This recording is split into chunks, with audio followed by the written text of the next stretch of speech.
Right. Councillor Jackson, are we okay? Right, okay. Right, everybody, I'd like to welcome you to this meeting of the Scrutiny Committee on Monday, the 20th of March, 2023. I'm Councillor Ange Turner and I'm Chair of the Scrutiny Committee.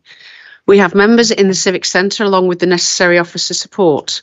The meeting is being live streamed via YouTube and will be available on the Council's website. Some housekeeping for those in the Civic Centre. No fire drills are planned, and if the alarm goes off, please leave by the emergency exit at the back of the room and congregate on the car park. Please turn mobile phones off now and switch your microphones off when not speaking. For those joining us via Microsoft Teams, please remain muted and indicate at the appropriate time when you would like to speak, and I will bring you in. We'll now move on to the agenda items, and I'd just like to confirm that we have removed item 7, which is the refugee resettlement progress update. So I'd now like to ask for apologies for absence, please. Thank you, Chair. We've got apologies from Councillor Coulton and Councillor Colin Sharples, who's been substituted by Councillor Chris Lomax. Thank you, Chair. Thank you. So, item 2, declarations of interest. Members are reminded to declare any interests they might have. Do we have any interests to declare? No. Item 3. Scrutiny Committee minutes of the meeting on Monday the 20th of February. Members are asked to approve the minutes of the last meeting. Are we okay? Yeah, okay. We'll approve those. Thank you. Deal with that. Okay. Also, moving on to item 4, we have the Scrutiny Budget and Performance Panel minutes of the meeting held on Monday the 13th of March. Members are asked to note the minutes of the last meeting. That's just to note. Okay. Right, moving on to item 5, matters arising from the previous Scrutiny Committee meetings. Members are asked to note the update. And I know we've gone through this in the pre-meeting. So, members might like to consider removing the following recommendations that are complete. Now, we have actually gone through this list already, and I'd just like to just say to Darren, we've discussed this. We don't need to go through it again, do we? There's only one item to be removed, actually, but to actually be put onto another committee, which is item 101.3, which is on page 19, which is, sorry, item 101, which is on, yes, that's right, I've got that right, which is on page 19, which is the internal audit report of waste service to be provided. We're going to take it off this item, this committee, and put it onto, was it the governance committee? I think is what the group decided this evening. Okay. Councillor Unsworth. Chair, I think 100.5 as well was also removed.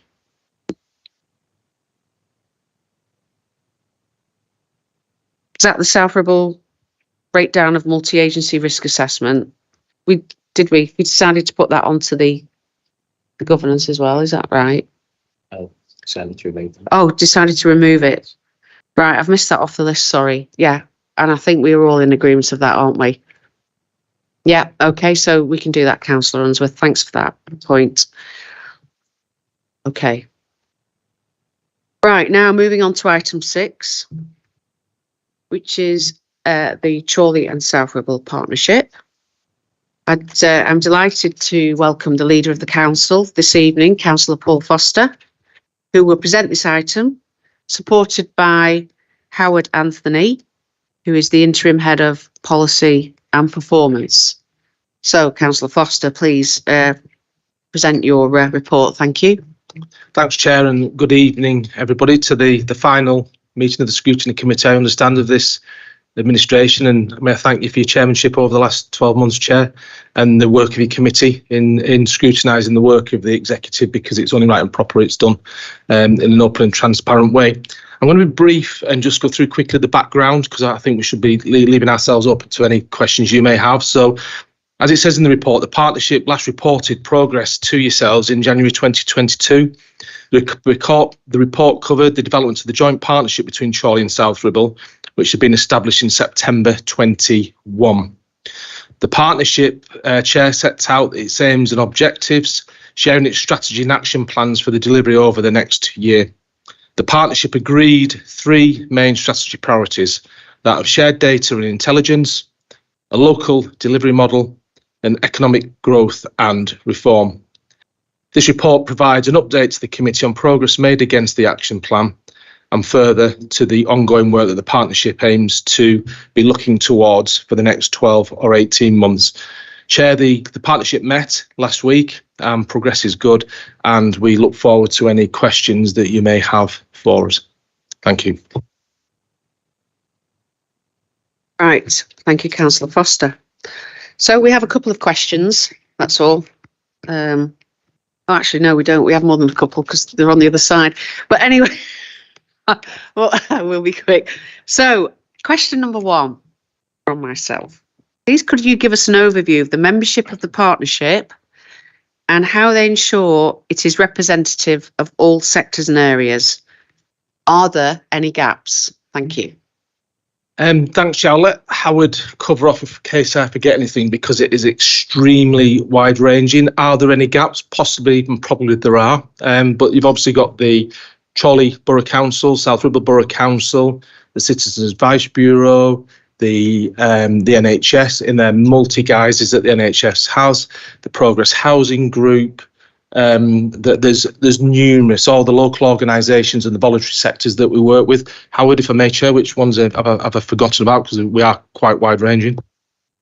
Thank you. Yes, the partnership's membership is constructed to go across the public, private and third sector. So that's why we seek to have a range of different groups on the executive, to which Councillor Foster has sort of suggested. There's the CAB, we do have the police and the fire service represented on there. And again, we get these representatives from fairly senior levels within their organisations. Citizens Advice, we have 2 primary care networks that are represented. One from Chorley, one from South Ribble. The South Ribble one is represented through Bridgedale Primary Care Network, and they cover an area of the borough, but they don't represent all PCNs. So we also have Runshaw College, looking at that from an education provider, and we also have BAE Systems.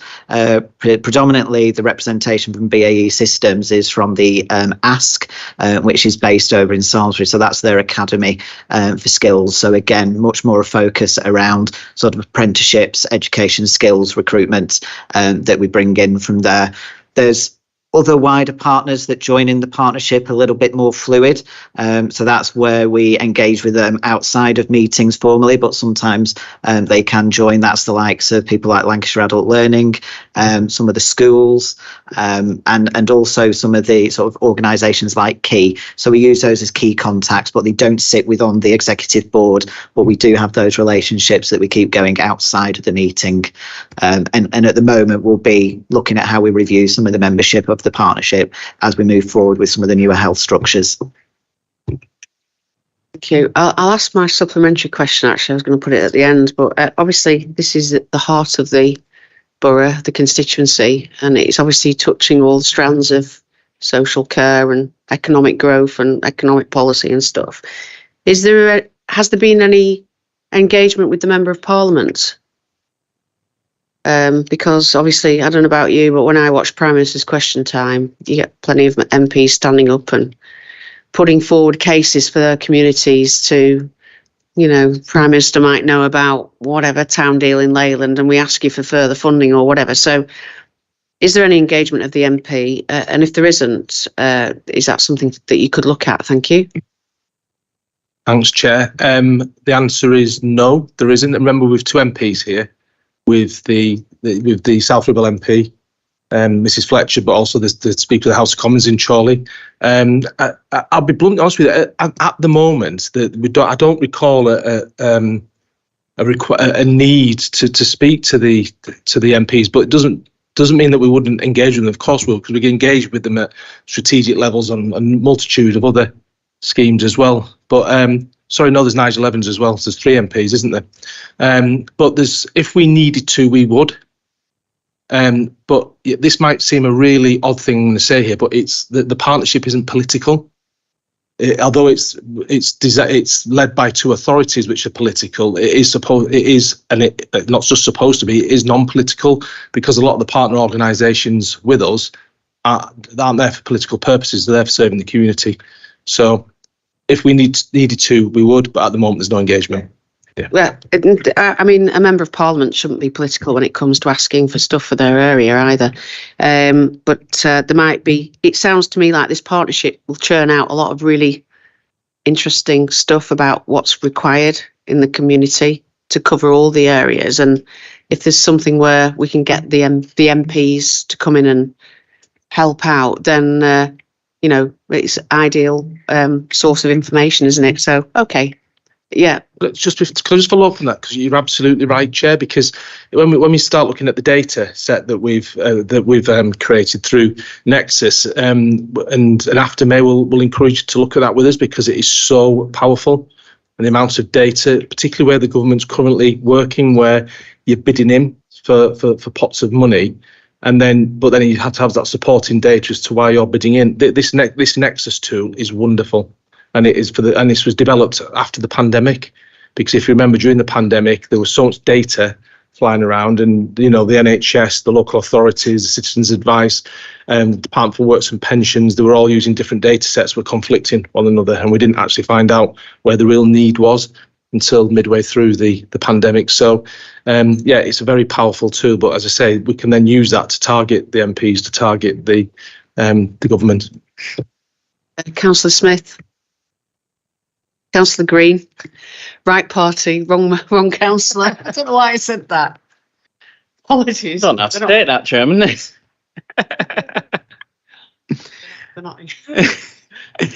Thank you. No, you're okay, don't worry. Declaring an interest, personal interest as a county council, but can I ask who actually sits on the partnership from the county council, please? Because clearly there's a number of those areas that the county council needs to be engaged with. So it is a good question, because over the past 12 months, we haven't had that seat. And I think part of that is us understanding as a partnership the specific ask from Lancashire County Council. And going forward, I think that's where the new membership, looking particularly around health, will come back in. So I think those memberships have yet to be agreed, but there's always been a seat there. It has just been a case of the partnership identifying the right individual. So we do engage with Lancashire County Council on a much more operational level, or with some of the work they're doing around family hubs.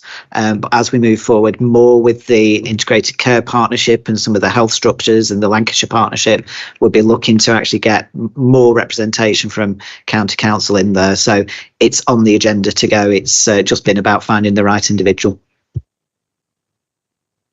Councillor Walton. Thank you. Good evening, Howard, and good evening, Paul.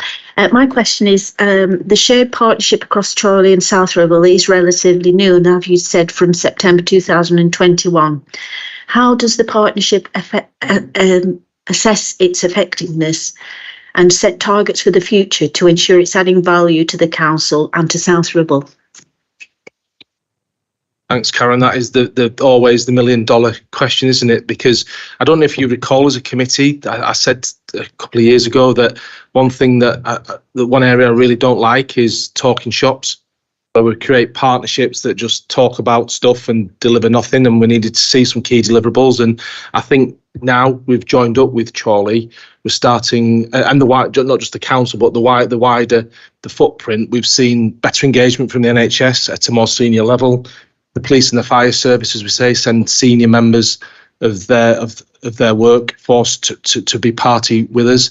And I just think that we're in a position, because again, remember the pandemic slapped us in the face as well and slowed matters down. But specifically with some of the schemes we're looking at, there's a great opportunity. We're not quite at that point yet where I can say whether it's a success or not, because again, it's about tangible deliverables.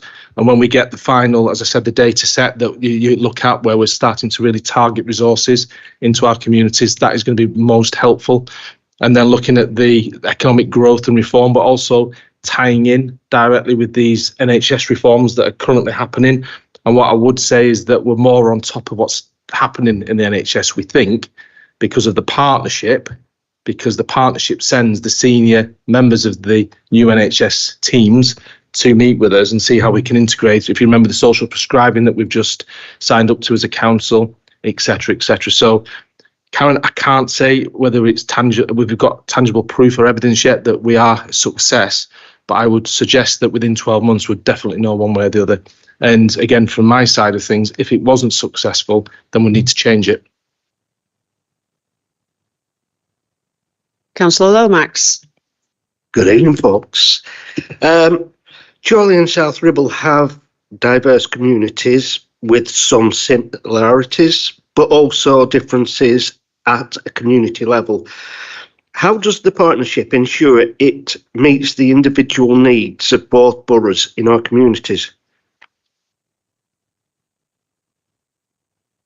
Thanks for that, Howard. I mean, It's because we're looking at. I think the answer to that, Chris, is that that we don't see a boundary between South Ribble and Chorley when we're together as a partnership. What we see is, and again, I go back to this Nexus data set that we're managing, that prioritises and highlights the areas of need and demand within our central Lancashire area. Because one of the things, again, that it shouldn't be a postcode lottery, Chris, and we should. And again, although South Ribble Borough Council and Chorley Borough Council has the boundary, that's not the boundary that the police recognise. It's not the boundary that Citizen Advice recognise. It's certainly not the boundary that the NHS recognise. So because it isn't political in its delivery, it's around need. So when we look at the data sets and so show the areas of greatest deprivation within South Ribble and Chorley partnerships, there's some in Chorley, there's some in South Ribble. That's how we drive it forward together collectively as a team. And as I say, the only people that necessarily recognise the Chorley and South Ribble boundaries, Chorley and South Ribble councillors, if that makes sense, our partners don't, Chris. They're all about serving their community, and that's critical. And there's rarely any discussions ever about boundaries. And actually, the discussion is about how do we need to expand slightly further? Do we need to be talking to Preston and West Lancs and try and co-align our partnership with perhaps what the NHS are looking at in central Lancashire? So the boundaries don't exist. It's all about need, Chris. I can just add a little further to that, and it is when the partnership was established, the reason for selecting those three priorities, whether there were three areas in which both districts could benefit from. So it was around looking at what made us a group that comes together as opposed to some of the differences. So the partnership as an entity is focused around what can we jointly do and raise some of that in terms of scale. And that's particularly where we've looked around data or economy. And as Councillor Foster was suggesting, the majority of those partners, when we came together, it was to try and make sure that because they work across these different boundaries, we're giving them a sense of sort of efficiency in terms of being able to come together as a collective. So it has very much been based around that. When we look at either local needs or issues, that's where the councils come into their own and working with some of those different partners. So, where, here it's the community hubs and looking at what the communities and housing directorate do and other services that will look at some of those particular needs. What they can do is elevate that into the partnership where there is a bigger strategic aim or objective or issue that we need to consider, where we can do that jointly. And again, as a collective group of organisations, try to remove some of those blocks blocks, and some of it is around also just building those relationships with partners on the table.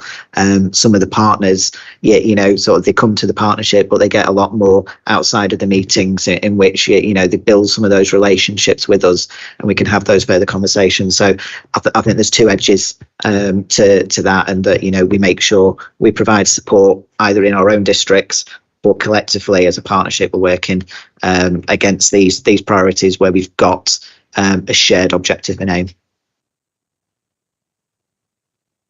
Thank you for that, Councillor Unsworth. Thank you, Chair. Thanks. Just the report's got some of the terminology is a little bit confusing, that we're not sort of used to it. Just wondering if it could be simplified and explained better so that we can understand it. I wholeheartedly agree, Kath, and I apologise to the committee. It's particularly, and again, I'm sorry about this, Will, but some of the NHS terminology and partnership terms, and it is difficult to get your head around. I apologise. We'll make it better for next time. Yeah. Just can I ask a supplementary, Chair? The mock-up that you've done on page 23, that's just what it could look like. It's not an actual. No, Kath, that's actually what it does look like. All we're doing now is that's how the dashboard would look. All we're doing at the moment is uploading the individual data sets from. So you've got the NHS, you've got Citizens Advice, you've got South Ribble, you've got Chorley. All the data set now is being all uploaded onto the different tiers of this. So that's what the dashboard would look like. And as I say, what we'll do after the election, so I think it's June, Chair, the next, or whenever you have us next in front of you, is that we'll do a presentation on the dashboard and the data, because it will be ready by then. So thank you. So that will make it much clearer for us, won't it then? Thank you. Okay, Councillor Buttery. Question 6. Yeah.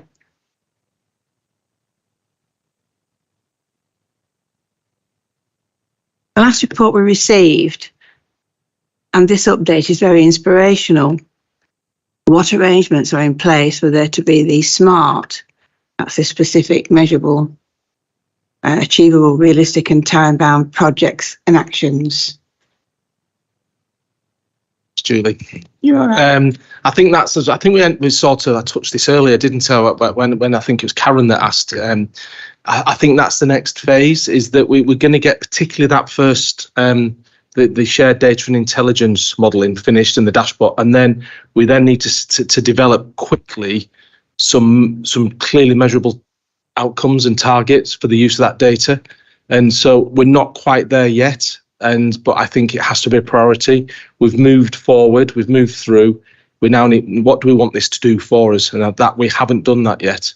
That's the next stage. And so I would suggest the next time we come in front of this committee, we will have a set of KPIs ready, or however the terminology would be. Yeah, and so some clear objectives of what we're trying to achieve by this, so it's measurable as being deemed as successful.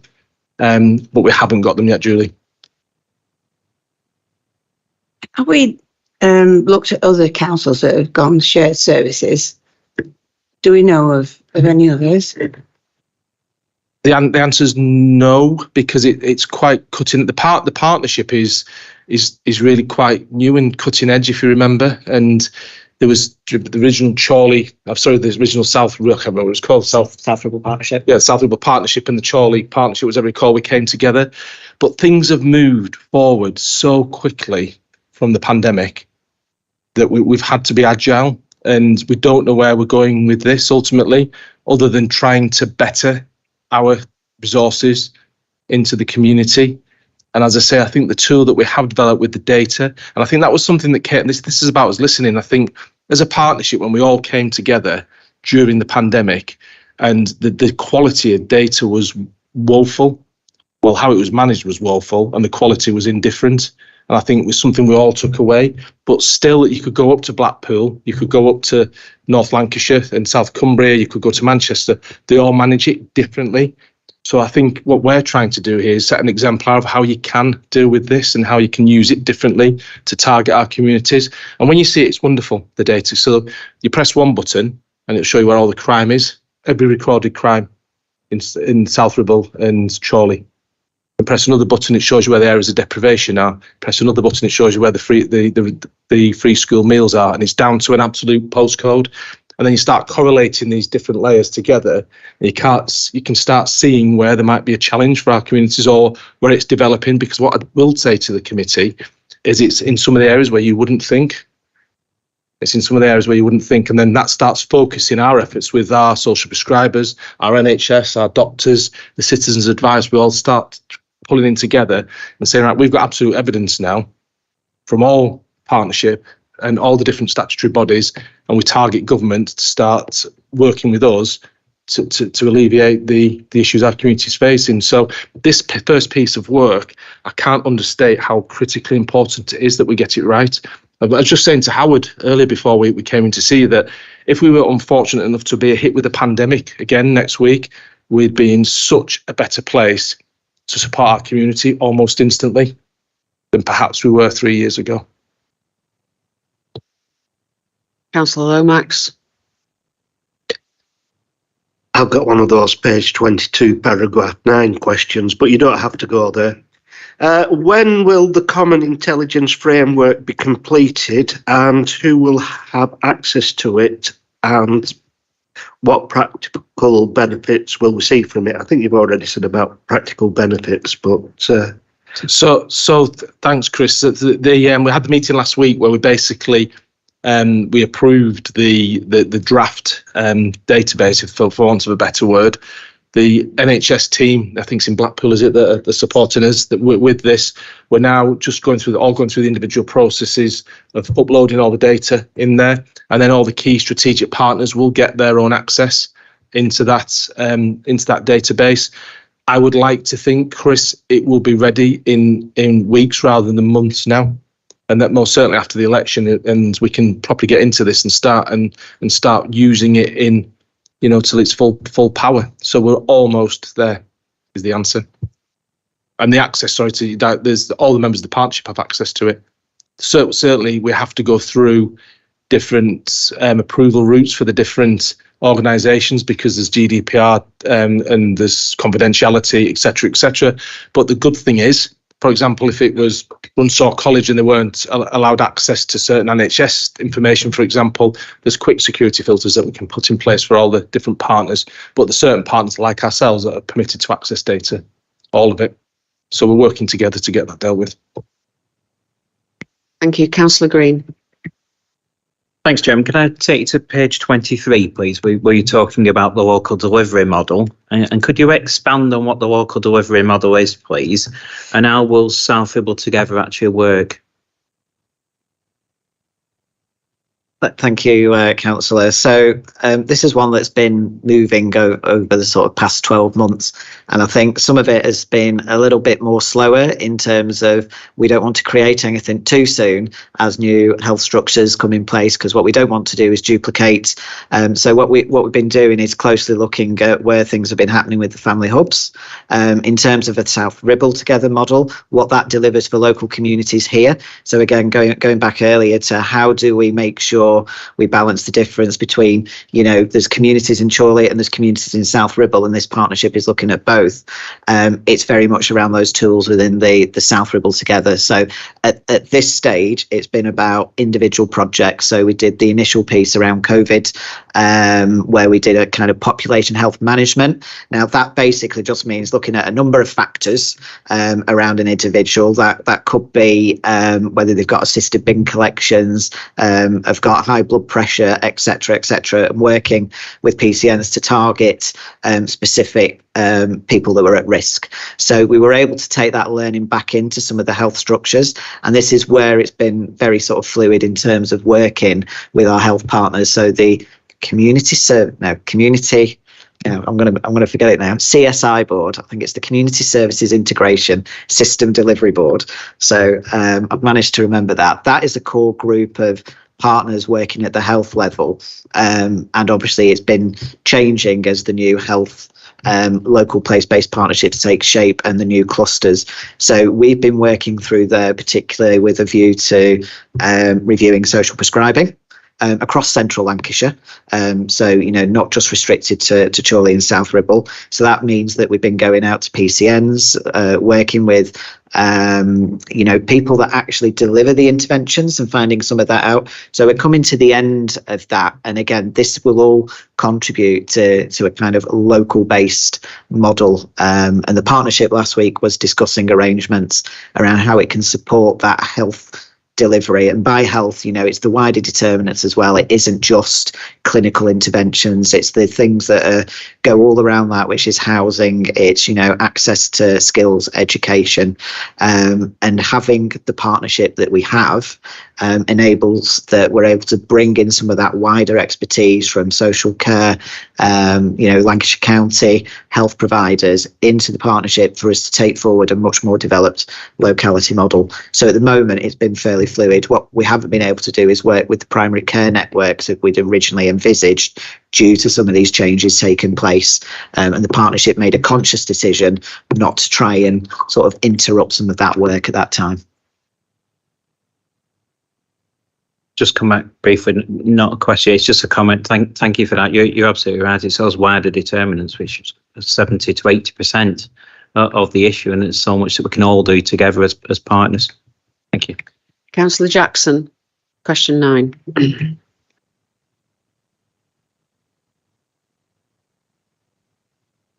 Right, my question is, I direct you to page 24, please. Paragraph 15. Could you enlarge and give more details for the group, please, as to what is the primary care network? Okay, so a primary care network is a group of GP practices, and they work as a group over a certain footprint. Now, those footprints are determined by which GP practices want to work with who. Roughly can cover a population of around 50,000 patients. They do vary. Some have around 30, some have up to about 80. There are sort of different changes happening within South Ribble at the moment, but some of our PCNs cover Chorley and South Ribble. Some cover just South Ribble, and others are going into bits of Preston. So it's quite a mixed sort of footprint at the moment, but effectively they're your GPs working together to deliver health services, things like social prescribing, health coaching, and a range of different other things that they can sort of access through the primary care model. Councillor Adams. Thank you, Chair. Never thought I'd be at a meeting where I'd hear more NHS jargon than I do at work. So my question's more around the ICBs, and obviously the framework, another reorganisation of the NHS. Have you found it difficult in terms of, I know that obviously it was only last year when they actually were formulated. So 2 questions really. Has it been difficult to get access to them, as I know that members of the public certainly seem to? And secondly, how do we envisage working with them moving forward in the future in terms of this partnership? I'll just give a slightly political answer, Will, if I may, to start with, before I ask Howard to give a different type of answer. I found it personally really, really challenging, because it's so complex to engage with the NHS, and the NHS, in my view, seems to be in a constant state of reorganisation always, and you just do not know who you're engaging with. And this has been quite a fundamental change, as Howard's probably going to come through at the moment. But we do get access because the team within the NHS want to work with us. I think for me, the biggest personal challenge is getting in with the GPs. Locally, if I'm going to use the word, we do struggle to get the GP practices to engage with the partnership for whatever reason. But let's not beat about the bush. It's a challenge. Yes, so it is a mixed picture in terms of partnership, and that has given us some access already. So by virtue of being able to go to the CSI board, or actually we now have representation on the partnership from the place-based partnership, so that we can actually link in to some of the discussions. But it is always changing. But I do think that there are the links there in order for us to try and understand what is happening, particularly at the structural and organisational level. And it's by fortune, really, that we've been able to work with the ICP at the moment to support some of its engagement around its strategy. So we've been doing quite a bit of work with that. However, that isn't a picture across the board. And as Councillor Foster says, the difficulty is in with sort of some of the primary care networks. They all work differently. And again, some of them change. So again, for us to try and keep with that can be quite sort of time consuming. But also, they're on the ground delivering some of these local interventions, and that's where we need to be trying to get more integration happening. Now, whether there's opportunities that come through the new structures to enable us to do that, that's a conversation we need to be picking up. So it's a mixture. I think we've been in the right place and position as a partnership in order to have some of those conversations. And as these new structures come forward, because we've got the partnership there, it's been able to look at how does that fit into the health picture, so working with place-based partnerships, and then what does that mean for central Lancashire, and then what does that mean for Chorley and South Ribble, and ultimately what does that mean for South Ribble. So we've been able to have those conversations at different areas and access some of those key officers, but it is still difficult, particularly at the primary care level. Thank you, Chair. Sorry, I will have to go on. No, I'm okay. Yeah, sure. Go on. Sorry, yeah, no, my frustration is not with the answer at all. Thank you for your response.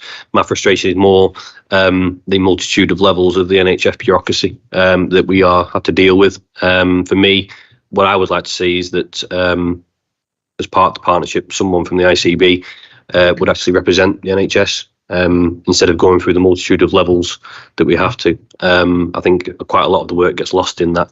But I appreciate a lot of good work being done at the moment.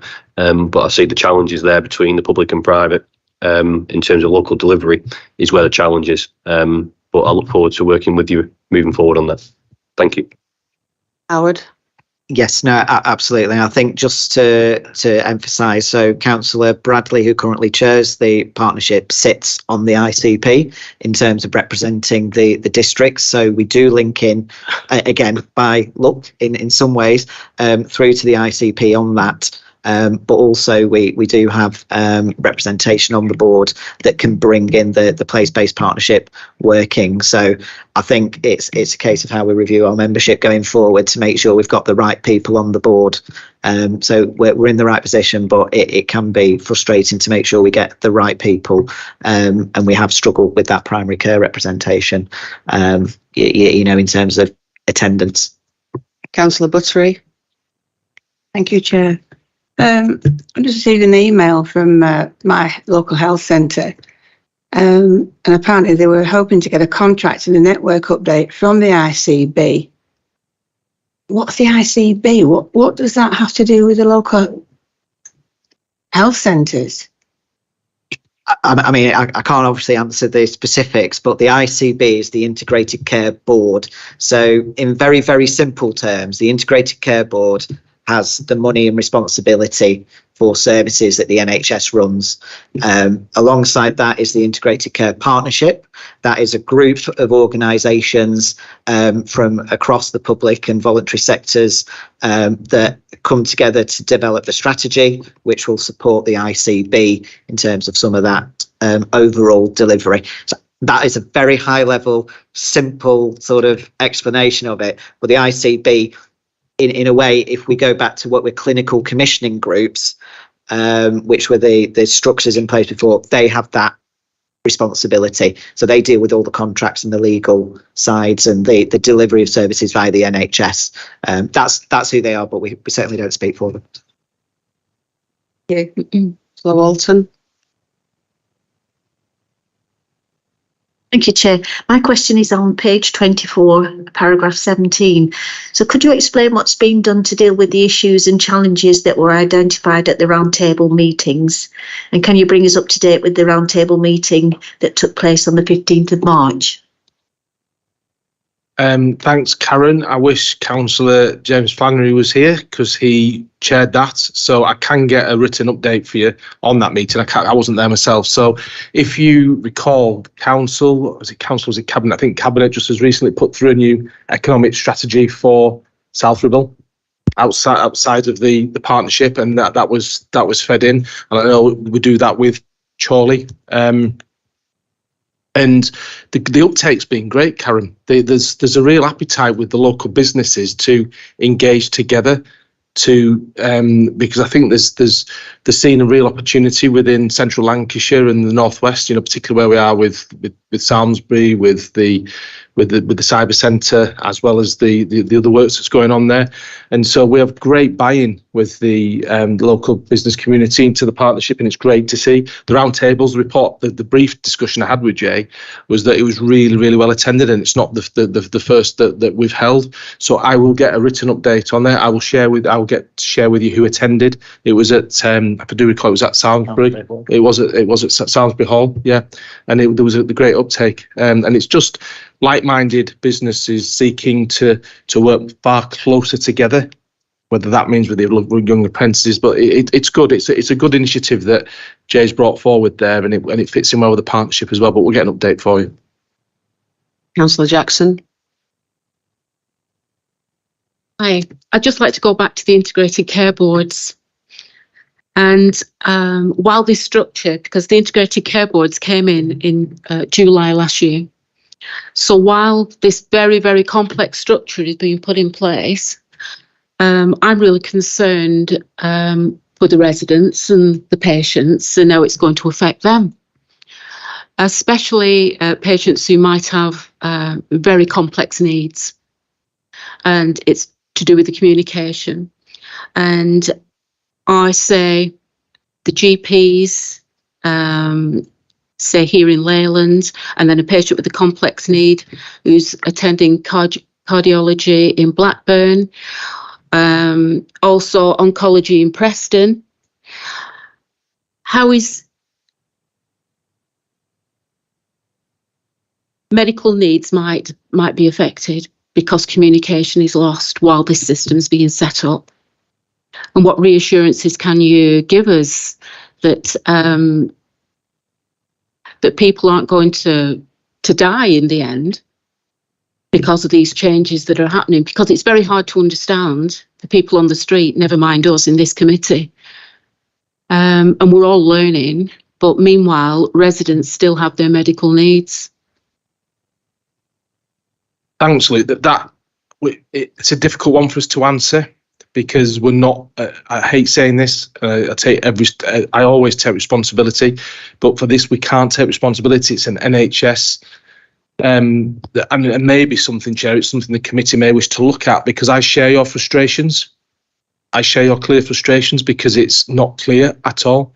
I'm not. We've struggled on the partnership, Howard, haven't we? Because these changes were brought in, and it was a real challenge for us to try and keep on top of it all. And I think, if I'm being bluntly honest with you, without talking out of turn, the NHS are struggling with it, because people don't understand do not understand the structure, and the structure. And it's not. And I always feel it isn't tied. And I got a phone call on, and I'm trying not to be political here, Chair, I promise, but I got a phone call on Saturday about an urgent hospital appointment I need to have. So I got a phone call on the Saturday. This is genuine. It's Saturday afternoon, 2:00.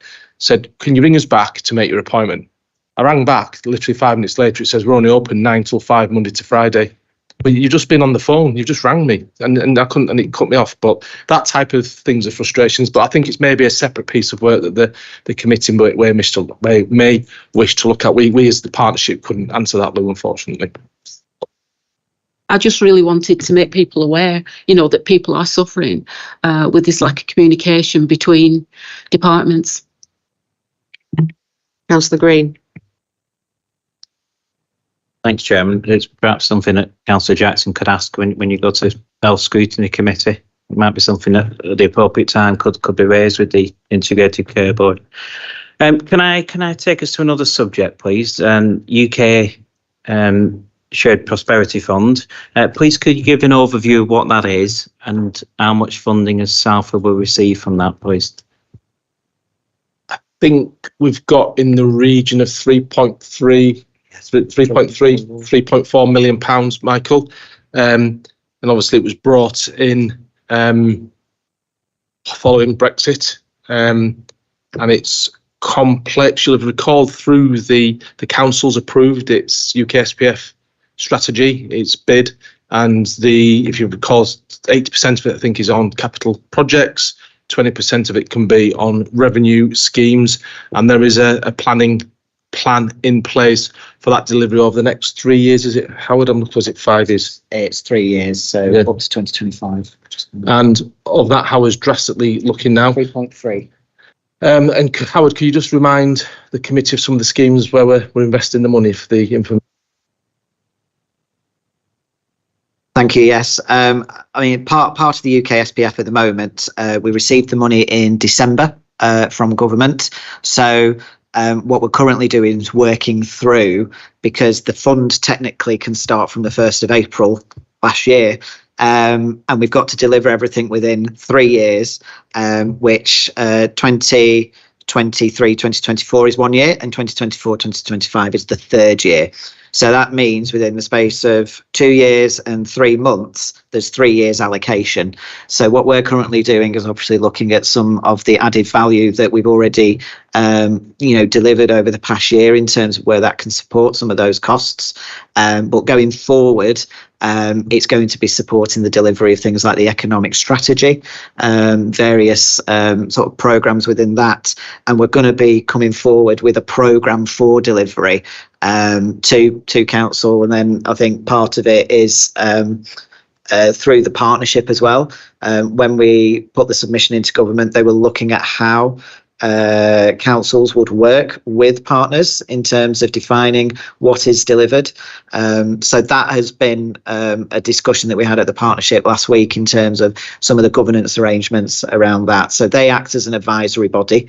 The council is the responsible body for the UK SPF. And just quickly, there's things like Marketing Lancashire, Michael, that you'll be aware of at County Council, where all Lancashire authorities are then putting some of their UK SPF funding into maintaining the Marketing Lancashire, for example, for the next 3 years. There's an awful lot of local community groups as well bidding in additionally to the UK SPF for schemes that they see as appropriate for supporting their local communities as well. So I think it's very much work in progress as well. And it's again, back to full council. In the coming months, there'll be clearly update reports coming through as well on the key priority areas and the schemes and the performance of our spend. Okay, Councillor Green. Yeah, just briefly, if I may, Chairman, is that something that you'd be willing to share with Scrutiny in due course? Because the Scrutiny Committee may well wish to input into that and to assist you in taking that forward. Absolutely. I think the committee has a really important role with this because, again, and it's as we've been over the last 4 years, Michael, it's about asking you to help set the priorities for the community, and the Scrutiny Committee is the ideal place to start that process. So, yes, we will. Right, I'm going to jump actually to question 13, Councillor Walton. Yeah. Thank you, Chair. Well, I think you've answered most of this, but what do you expect to be the outcomes and progress that we will see when next year's partnership annual update is provided to the Scrutiny Committee? What are your hopes and aspirations? I think, being brief and without being cheesy, Karen, that we've got some demonstrable outcomes that we can point to our community being in a better place because of the interventions of the partnership. I think, and it comes down to that, as I said to you earlier on, I can't tolerate talking shops where we just all meet round a table but achieve nothing, because that's just not good. That's not good public service.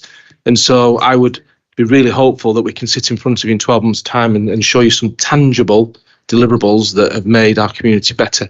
You look back at the the HAF programme, for example. Remember that we went through last week or the week before, where there was pages and pages of feedback from our local community where it had been of a real made a difference, and that's where I want this partnership to be.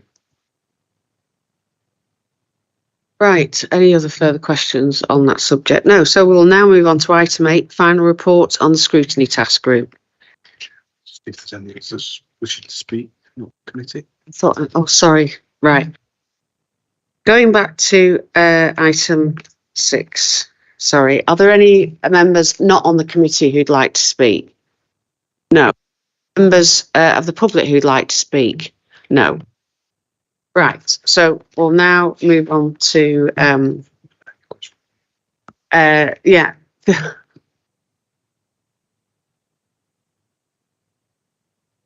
Do you have any comments to make and recommendations? Thank you, Aaron. Thank you, Chair. Some of the threads from the discussion tonight that members like to consider as recommendations. The committee commends the work of the partnership. The committee thanks the leader and interim head of service for attending and answering questions. The committee asks that the partnership considers how best to engage with local MPs as part of its work. The committee encourages the partnership to ensure Lancashire County Council is actively represented. The committee welcomes the commitment that future reports would use plain English and use more simpler language. The committee appreciates the offer of an update on the recent successful business roundtable events. The committee considers district health scrutiny as part of its annual work programming. And finally, the committee welcomes the offer of the involvement of scrutiny in the UK SPF. Thank you, Claire. Is it about what we've just discussed? Yeah, Right, just to go thank ahead. you again, Chair, for the work of the Scrutiny Committee over the last 4 years. Yeah, and you know, I think the administration has appreciated the scrutiny of the policy, and it's right and proper. And what I can say to you all is that the work that the committee's undertook, Chair, has aided in improving some of the policy papers that have come forward to Council. So thank you very much. Thank you for those comments. It's much appreciated by myself and the whole of the committee. So we now move on to item 8. Thank you very much. Let you just go.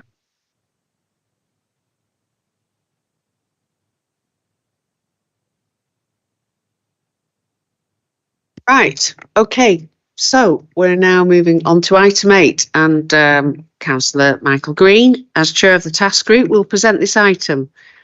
Thank you, Councillor Green. Thanks, Chairman. Can I just say a few words, if I may, and then I'll be happy to take any questions, really. But just taking you back to the beginning, we were tasked to look at this work because clearly the number of houses being built in Southfield was increasing with each year that passes. But we wanted to tackle the issues and the impacts that house building in particular has upon the communities of Southfield that we're all here to serve ultimately. There are links between housing and many other issues such as health that there's been some discussion about on the previous items. And we think that, you know, houses are more than buildings, and that came across clearly as we carried out the piece of work that we've done. I would place on record my thanks to Darren Cranshaw and to Coral Asprey for their invaluable support to the task group throughout this process, for facilitating meetings, for doing a lot of the research behind the scenes as well. So that cannot be underestimated. So thank you, Darren and Coral. And thank you to my fellow task group members.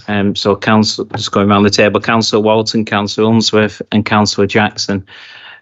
For their time and effort. We've undertaken lots and lots of meetings. I can't quite remember how many now, with various officers of this council, officers of the county council, the Central Lancashire Partnership, external individuals as well, councillors, cabinet member, chairman of scrutiny, a variety of people that we've actually interviewed. And you'll imagine from that, we've taken up several hours in meeting time, plus reading beforehand. So thank you to the 3 colleagues that served with me on that group. We found it worthwhile, I think it's fair to say. Colleagues may wish to comment on that. It's been interesting, informative, challenging at times, but we've done so in the right and proper manner of scrutiny. We've challenged, we've sought to seek better solutions and to add that real value that scrutiny can play cross-party to make a real difference for the communities of South Ribble. There's a number of recommendations which are in the report. I'm sure that colleagues will have had a chance to read those and may wish to add to those or to comment upon those. But can I just pick out one key recommendation? And one key recommendation is that the council should introduce a kind of a charter system, a sort of an accreditation scheme for developers, which whilst we couldn't make that compulsory, it will be designed to sort of encourage and promote a high standard for the design and style of houses to be built in South Ribble moving forwards. And I think that's a key part of both the findings and our recommendations. As I say, the rest of them are there, and happy to take any questions and queries. Can I just, Chairman, take members to page 42, if I may? The fourth bullet point down. So after the draft report was produced for this committee, members of the task group considered this and just wanted to make a slight amendment to the fourth bullet point on page 42. So on the second line of that, it's to delete the words seek to. So if I could formally move that as an amendment this evening, but on that basis, thank you, Chairman, for the opportunity to chair this task group, to colleagues that served on it and to everybody that attended and gave evidence and did so in a very frank way. And it was very much, rather than an us and them, so to speak, it was very much a kind of a conversation, which we found really useful in terms of getting information from people and working together to come up with some recommendations, which hopefully will achieve better outcomes for the residents of South Ribble moving forward. Thank you. Right, do I have any questions from the committee members? Councillor Walton.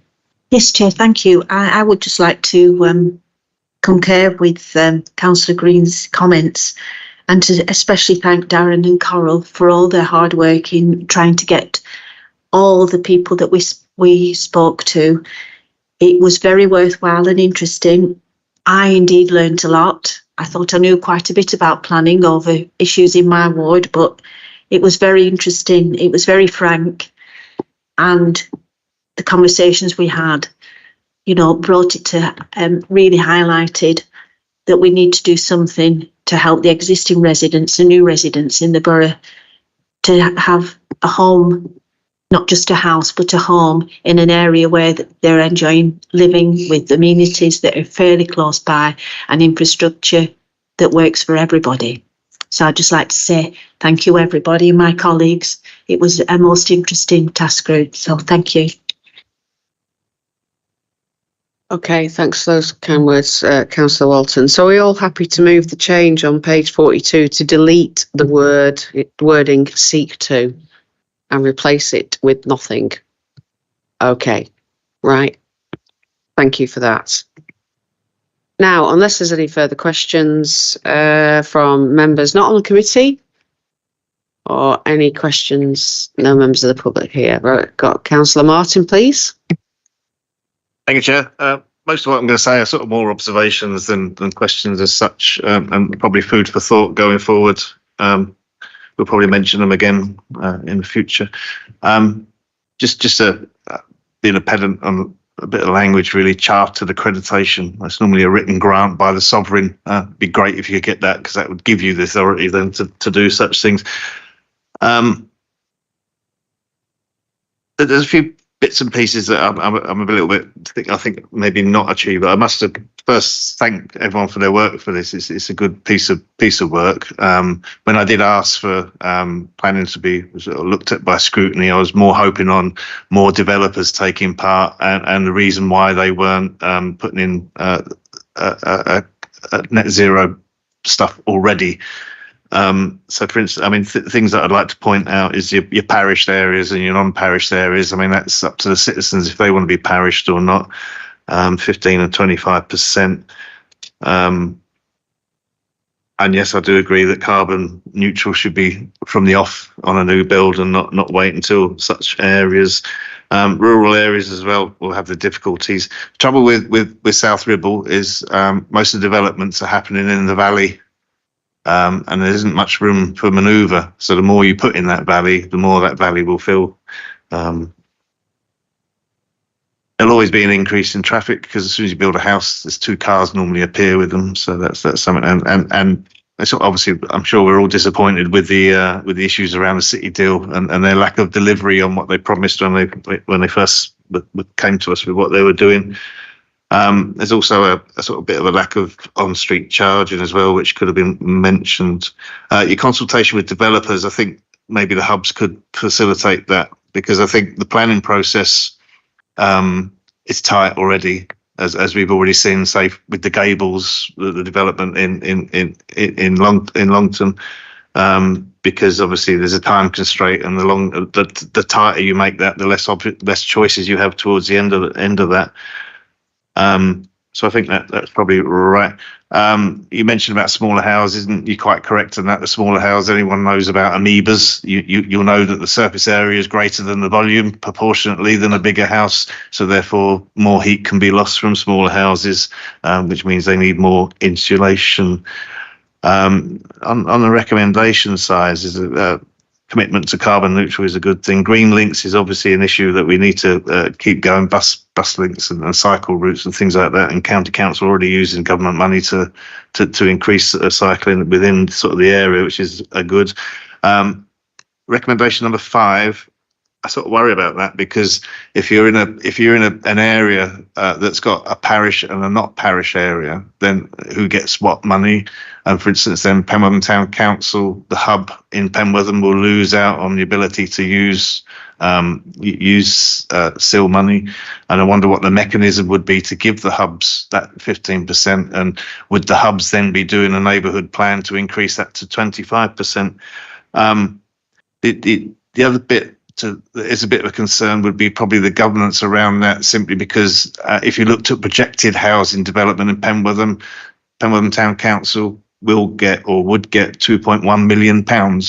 I don't think that sort of sum of money it would be sort of quite well. It would cause a few headaches within a hub. So there is that to think about.